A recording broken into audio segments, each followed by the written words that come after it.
collaboration diagrams. In this session we will try to understand what is basically collaboration diagrams. We will try to understand the fundamentals of the same, and we will try to go through some very important notation which we can use in collaboration diagram to make our technical document more representable. Collaboration diagram basically, you can say, is a substitute for sequence diagram. I'll not say a substitute, but they show the same information which can be shown by a sequence diagram, but they show it in a different way.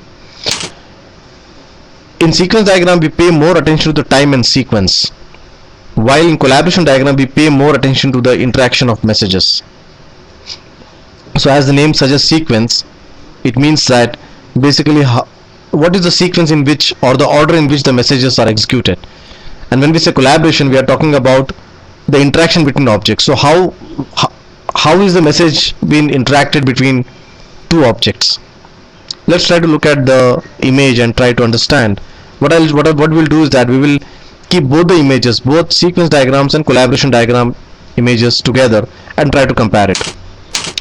So here's basically the sequence diagram, and here's basically the collaboration diagram. Now the first point you can easily note is that in sequence diagram basically we say, okay, request a product. That's the first one. The product says, okay, he calls the stock object and says, is it in stock? He says no or yes, whatever it is, and then the product says to the customer object yes or no. In the sense, we are paying more attention to what is the sequence. Even if you look at the waterfall way of representing the message flow, it is more inclined towards showing the sequences of messages.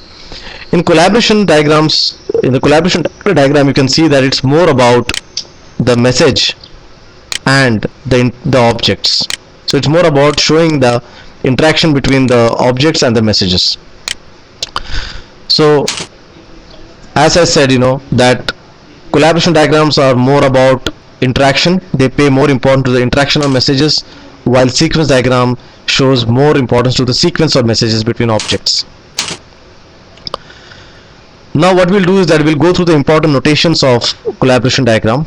The first things, objects are represented by rectangles. So you can see that there is a customer object, there is a product object, there is a payment object, and everyone is represented by rectangle.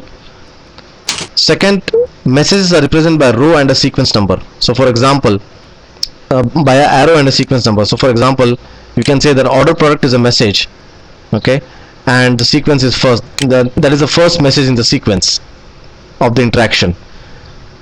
The second message is get price. The third message is do payment. So in this way, the sequence number denotes the sequence of the interaction.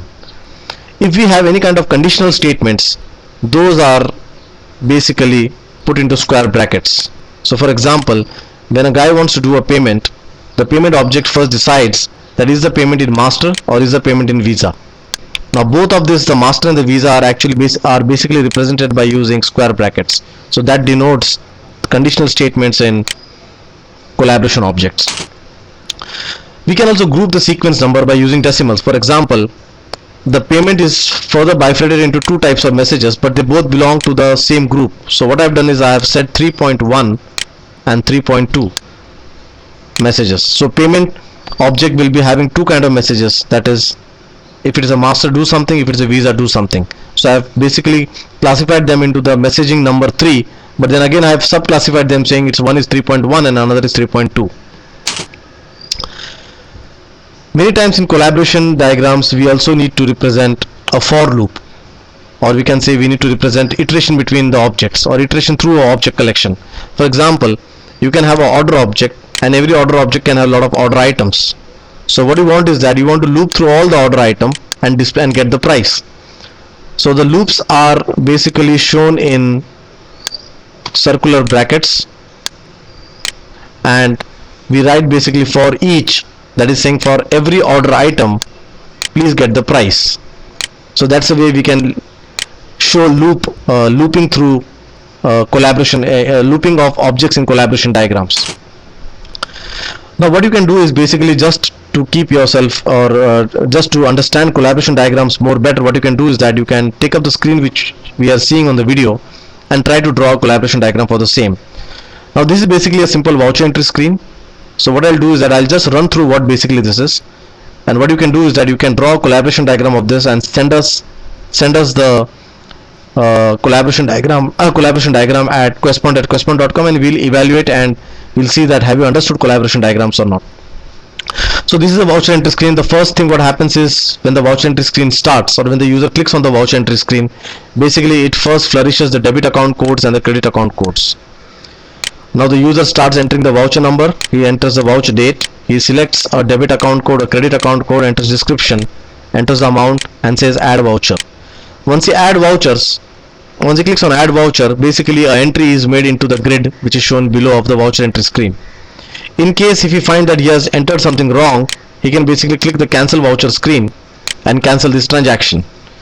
And when he has made all the entries of the voucher, he can click on the submit voucher to basically commit this whole entry into the database.